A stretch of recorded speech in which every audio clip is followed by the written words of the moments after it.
Bonsoir à toutes et à tous, c'est l'heure de votre rendez-vous avec l'actualité dans les titres de ce lundi 12 janvier. Les transports sont à l'arrêt sur l'ensemble du territoire. Chauffeurs et agents du TCSP dénoncent une insécurité grandissante sur les voies du BHNS. Dans le nord de l'île, les bus scolaires ne circulent plus également et on en parle dès le début de cette édition. Dans ce journal aussi, audience solennelle de rentrée ce lundi à la Cour d'appel de Fort-de-France. Les instances judiciaires et de l'État ont fixé les orientations de la nouvelle année. À noter, l'entrée en fonction du PNACO chargé de renforcer la lutte contre les trafics. La parade du Robert a finalement animé les rues ce dimanche après un risque d'annulation lié au mouvement anti-Sargasses. Plus de 1200 personnes étaient attendues pour cet événement carnavalesque. Nous y reviendrons dans quelques instants. Les transports sont à l'arrêt sur le territoire. Au centre de maintenance du TCSP, chauffeurs et agents tirent la sonnette d'alarme face à une insécurité grandissante sur les voies du BHNS. Dans le nord de l'île, la situation est tout aussi critique. Les bus scolaires ne circulent plus, laissant de nombreuses familles sans solution. Reportage de Dorian Cayuela. Au centre de maintenance des BHNS, l'ensemble du réseau est à l'arrêt. En cause, une dangerosité croissante sur les voies du TCSP, dénoncée par les acteurs du secteur. Depuis la création du BHNS, qu'on insiste sur les incivilités qui se passent sur la voie. Et on constate que rien ne bouge, que ça s'amplifie de jour en jour et que monsieur tout le monde maintenant circule dans la voie du BHNS qui nous pose beaucoup de problèmes avec les usagers. Malheureusement, on a vu le résultat. Pourtant, ça ne date pas d'aujourd'hui qu'on alerte, et bon, on ne voudrait pas que ça continue, qu'on ait encore un nouveau drame. Un quotidien sous tension, pointé du doigt par les chauffeurs de BHNS. Ils décrivent un travail devenu anxiogène et éprouvant. On se trouve dans une situation très accidentogène. H24, il y a trop de véhicules qui sont pas qui roulent dedans. Tractopelles, ambulances civiles et consorts. Et en plus, c'est l'allure. C'est l'allure, parce que les voies du TCSP sont limitées pour les bus à 70.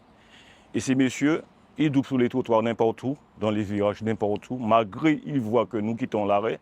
Dans le nord du territoire, les transports scolaires ne passent plus. Les parents d'élèves se sont rendus au siège de Martinique Transport pour obtenir des réponses face à la disparition des bus scolaires. Nous avons eu une problématique de transport scolaire où nous n'avions effectivement pas de transport pour certains d'entre nous. Voilà que le problème a apparemment été, entre parenthèses, résolu. Et depuis le 8 décembre, plus de transport, le transporteur il a disparu. Nous avons pris l'initiative de venir à Martinique Transport pour avoir des réponses et trouver effectivement des solutions. Nous avons été reçus par M. Magloire, qui nous a effectivement expliqué la situation. Il a quand même été assez clair, assez ouvert. Maintenant, nous, parents, nous repartons un peu satisfaits, mais nous attendons effectivement que le transport soit remis en service. D'après Martinique Transport, le problème viendrait des transporteurs.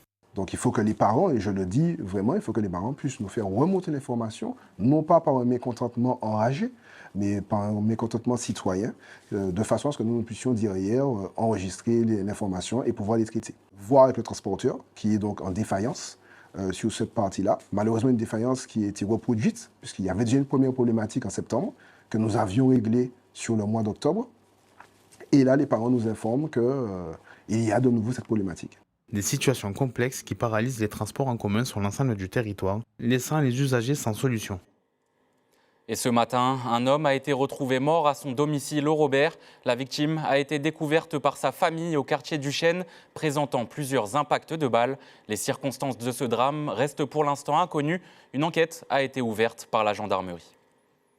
Ce lundi se tenait l'audience solennelle de rentrée à la Cour d'appel de Fort-de-France. Les différentes instances judiciaires et de l'État étaient réunies pour définir les orientations de cette nouvelle année. À noter, depuis le 5 janvier, l'entrée en fonction du Parquet national anticriminalité organisée, le PNACO, qui doit notamment renforcer la coordination des juridictions interrégionales spécialisées de Fort-de-France et accélérer la lutte contre les trafics. Sandrine Claude. Dresser le bilan de l'année écoulée et fixer les priorités pour la nouvelle. Ce matin, la Cour d'appel sonne un air de rentrée devant le président. Un parterre de magistrats, d'avocats et d'autorités. Sur un territoire marqué par les trafics et l'escalade de la violence, les défis persistent. Juridiction difficile, contexte économique compliqué. Une urgence dont est bien consciente Madame le bâtonnier Pascaline Jean-Joseph, qui prend tout juste ses fonctions. Il faut se poser la question de savoir pourquoi cette recrudescence de la violence. Nous n'avons pas toujours, nous, citoyens lambda, la réponse. En revanche, on peut se rendre compte que parfois, certaines politiques ou l'absence de certaines actions conduisent parfois de la violence. Nous nous retrouvons dans les juridictions, nous avocats, à défendre beaucoup de personnes qui ont des problématiques de santé mentale. Il faut savoir également que sur la circulation des armes, la justice peut intervenir, les avocats peuvent défendre, mais ce n'est pas la justice, ni même les avocats qui vont empêcher la circulation des armes. Donc il faut que chaque personne et chaque institution prennent en charge ses responsabilités. Malgré une baisse du taux d'appel de 2,5%, l'activité de la Chambre d'appel était en hausse l'an dernier.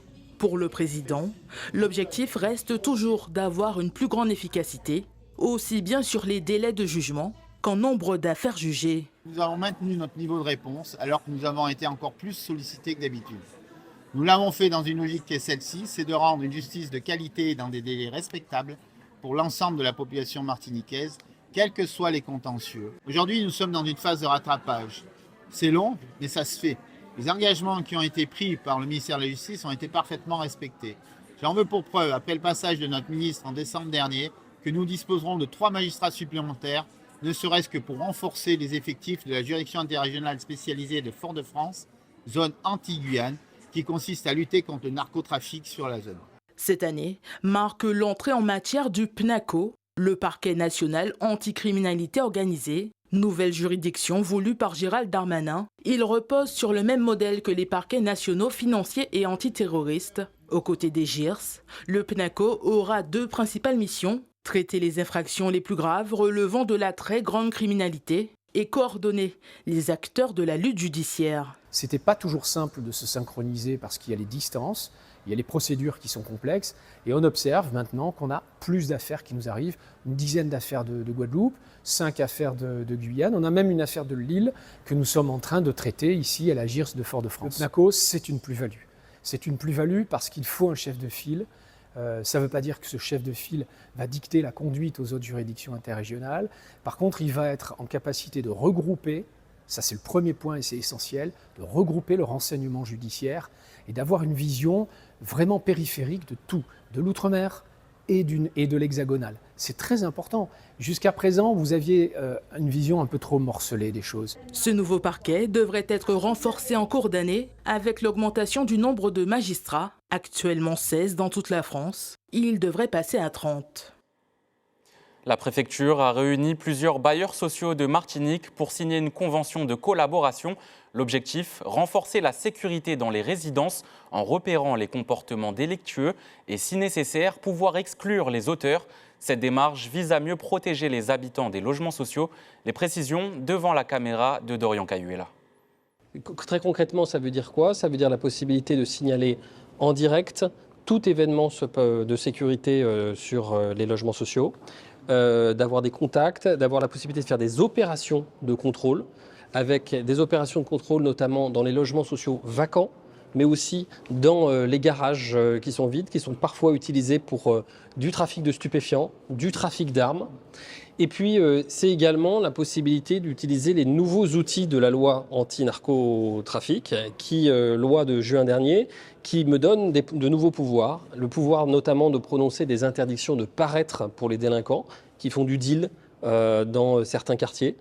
C'est la possibilité aussi d'accompagner les bailleurs sociaux pour aller saisir le juge judiciaire pour demander des expulsions d'occupants qui procéderaient à du trafic de stupéfiants. Très heureux de pouvoir signer ce partenariat et ce renouvellement de partenariat avec les services de l'État, que ce soit tant au niveau de la préfecture, des services de sécurité, que de la justice, pour nous permettre d'améliorer les conditions de vie dans nos résidences.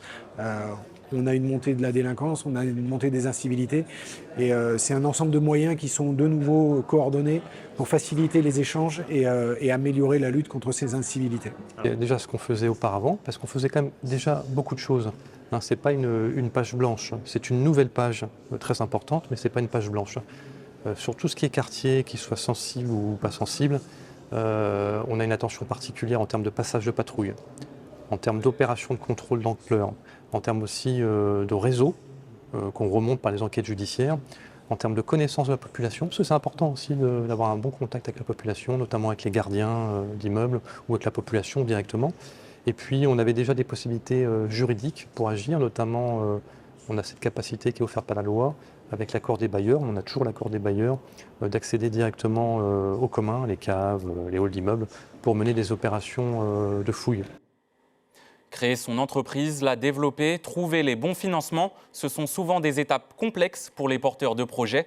Pour y répondre, l'accompagnement est un enjeu clé en Martinique. Aujourd'hui, un nouveau pas a été franchi avec la labellisation de 20 cabinets de conseil destinés à garantir une offre plus lisible et plus qualitative pour les entrepreneurs du territoire. On en parle ce soir.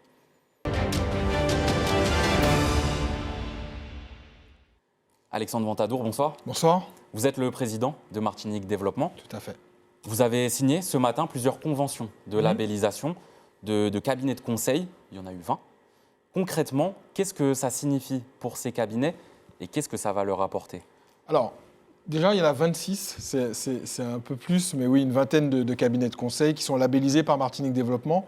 Ce n'est pas une démarche nouvelle, mais qu'on souhaite renouveler tous les ans, avec sérieux, avec beaucoup d'objectivité. L'idée, c'est que ces cabinets-là sont jugés pour leur sérieux, pour leur transparence, pour l'accompagnement positif qu'ils ont avec les entreprises, ce qui nous permet de leur délivrer cette forme de labellisation et qui leur permet à eux d'avoir un peu plus de légitimité, un peu plus de poids face aux différents financeurs, de rentrer dans un réseau d'information, un réseau où on parle, on discute, où on échange, on y reviendra, et de rentrer du coup dans cette grande famille Martinique Développement. On vous présente souvent comme le bras armé de la CTM en matière de développement économique. Mais quel est le rôle exact de Martinique Développement? Alors, bras armé, il y a quelques satellites, Initiative Martinique Active, le Comité Martiniquais du Tourisme, Martinique Développement et quelques autres qui sont dédiés à l'accompagnement de porteurs de projets, de chefs d'entreprise et même d'entreprises très matures. Notre rôle, c'est d'accompagner et de permettre aux projets de se réaliser. Ça peut être des projets de création, mais de plus en plus des projets de transformation, de développement. Par exemple, une entreprise qui a 2 collaborateurs, qui souhaiterait en avoir 10, qui souhaiterait multiplier son chiffre d'affaires, quel financement ? Quelle méthode, comment j'organise ma transition écologique énergétique. On a chez nous quelqu'un en partenariat avec l'ADEME qui est là pour accompagner les entreprises sur leur développement durable. Quelle transition également numérique. Bref, comment je me développe, avec quelle méthode, avec quel financement. Et c'est d'avoir des femmes et des hommes à leur écoute, à leur côté, tout le personnel de Martinique Développement que je tiens à saluer, qui est là toute l'année. Et puis c'est aussi une vocation à animer le territoire et à faire en sorte d'organiser des événements Ose, Bocantage, pour que sans cesse il puisse y avoir cette conversation. Et enfin, c'est une mission d'attractivité, mais on y reviendra.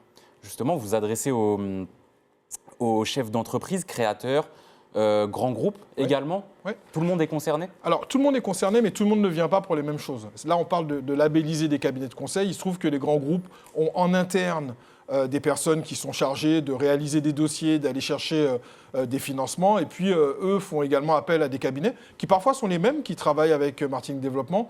Disons que pour cette phase de labellisation, on est plutôt concentré sur les petites et moyennes entreprises qui doivent aller chercher du financement au fonds européen, à la collectivité, au niveau de l'État, mais également de manière privée au niveau des banques. Et l'idée, c'est de permettre à ces cabinets d'être beaucoup plus lisibles, beaucoup mieux connus des entreprises et que les entreprises, elles, soient moins perdues à se dire qui peut m'accompagner. La labellisation de Martinique Développement est un gage de qualité.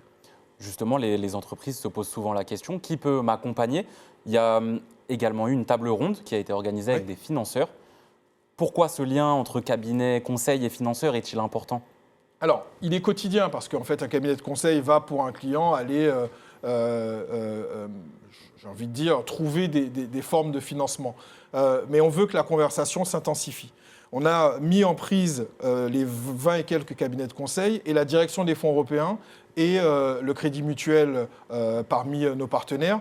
Pourquoi ? Parce qu'on voulait qu'ils se parlent. On voulait qu'ils se disent, ben voilà, on a tel point de blocage, ou plutôt, voilà ce que nous, on attend des dossiers. Et qu'en fait, cette conversation, qui n'est qu'une conversation parmi d'autres qui vont arriver, elle est extrêmement importante parce qu'elle permet de minimiser le risque d'échec.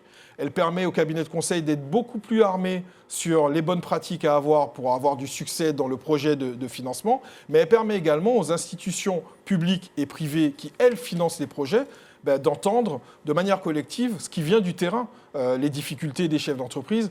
Petite parenthèse, c'est vrai qu'aujourd'hui, on a ouvert les fonds européens à toutes les entreprises dès le premier euro d'investissement, ce qui fait qu'il y a des gens qui n'en avaient pas forcément l'éducation, qui aujourd'hui y ont accès. Il faut qu'ils soient accompagnés et c'est bien que dans les deux camps, on sache quel est le cadre des uns et des autres. En 2024, vous avez accompagné plus de 400 entreprises. Ouais. Est-ce que l'objectif est aussi de rendre le territoire plus attractif pour les investisseurs ? Alors oui, c'est la deuxième jambe, j'ai envie de dire, Martinique Développement, le développement économique des entreprises d'un côté, l'attractivité du pays Martinique de l'autre. On va organiser Invest in Martinique en juin. Je souhaite, et sous l'égide de Serge Etchimi, que le pays Martinique devienne à nouveau extrêmement attractif et permette à des investisseurs étrangers de mettre de l'argent dans les projets, de mettre de l'argent dans les entreprises. Mais je veux aussi que les Martiniquais qui en ont les moyens et qui investissent aujourd'hui ailleurs parce que il y a soit une morosité, soit un désamour que je ressens, et j'en parle franchement, peut-être de la Martinique, qui reprennent confiance dans un pays qui est formidable, dont les opportunités ne se démentent pas. Mais c'est à nous, politiques, c'est à nous, Martinique Développement, bras armés de la collectivité, de remettre l'église au centre du village et de montrer que les opportunités sont ici, mais simplement il faut libérer. Bien, merci Alexandre Merci Ventadour d'avoir accepté notre invitation. Merci beaucoup. Merci. Alors qu'elle risquait d'être annulée à cause du mouvement anti-sargasses, la parade du Robert a finalement animé les rues de la commune hier après-midi. Place des Cités-Unies, sur le bord de mer. Les 18 groupes invités, accompagnés de l'organisateur Groupe 231, ont défilé sur le circuit. Plus de 1200 personnes étaient attendues pour cet événement carnavalesque. Retour en images avec Loïc Régis et Axel Guiteau.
Et l'année à peine commencée que le carnaval pointe déjà le bout du nez. Dans certaines communes, des élections de rois et reines ont déjà eu lieu.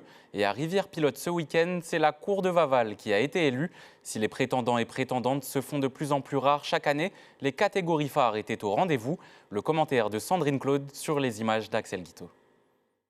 C'est une tradition à laquelle la ville de Rivière-Pilote ne déroge pas chaque année. À un mois du carnaval, se tient ce jour-là l'élection de la cour de Vaval. Sur scène, les candidates ne manquent pas d'assurance, tout comme quand elles doivent défiler à quelques centimètres du jury.